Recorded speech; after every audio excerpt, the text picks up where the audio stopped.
Hi guys, good afternoon. So time check tayo, alas 12 po ng tanghali. So bali pupunta tayo, interview natin yung BHW na talagang nagrekomenda sa atin kay Katasio. Tapos ipapakita na rin natin dito yung pagbabaklas and paggawa mismo. At sa final nating video dito kay Lolo Tasio. So arat na guys.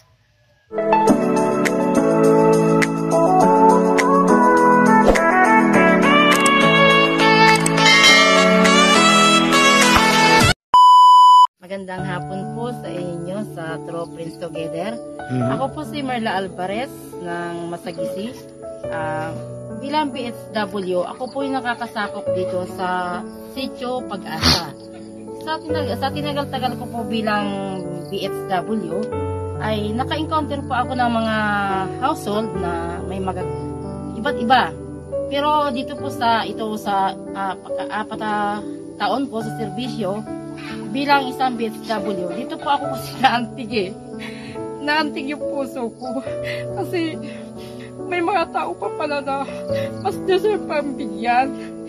Sorry po na natatats lang po ako dahil may mga tao pa pala may mga deserve pa pala na mga tao na mas kailangan talaga nila ng tulong na pinansyal, katulad po nito sa kalagayan po ni Katasio. Masasabi ko pong mas higit po pong kailangan. Kaya po ako nakaisip po ako kung sino po ang aking malalapitan. Sa awa naman ng Diyos, binigay po sa akin ng Panginoon Diyos itong na tao na pwede kong lapitan na inyong True Friends Together sa pamamagitan po ni Daddy James. Yes. Lumapit po ako sa kanya na one time nakita ko siya nag-vlog at saka nakita ko pong tumutulong po talaga siya sa katulad ng mga taong nangangailangan. Ako po bilang gusto ko rin pong makatulong, kaya lang hindi ko po kaya dahil isa rin po ako sa mga taong nagsuserbisyo din sa barangay na gusto kong makatulong, kaya lang hindi ko po kaya. Pero parang humanap po ako ng isang tao, kaya siya po kayo po yung natagpuan ko.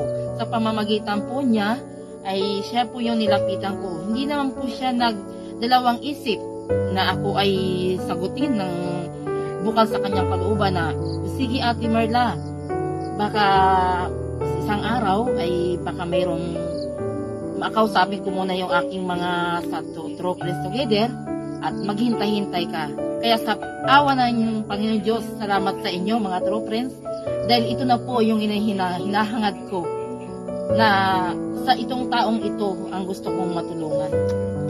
Kaya nagpapasalamat ako sa inyo, sa inyong samahan. Harinawa, malawak pa ang inyong matulungan.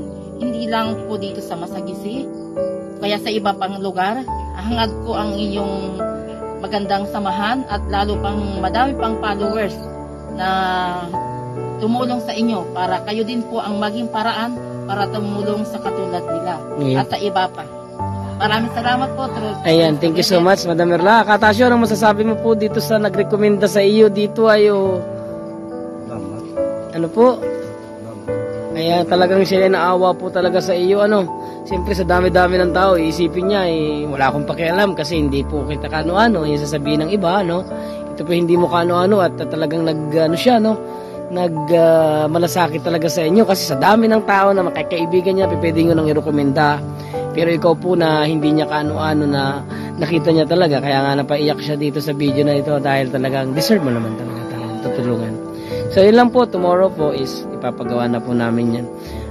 Siguro sa bukas na umaga, mababaklas na rin po natin yung bahay nito para mas maitayo natin ang maayos, mas segregate natin lahat. Opo, ayusin po natin lahat yan. So bukas na rin po ako bibilin lahat ng materyales.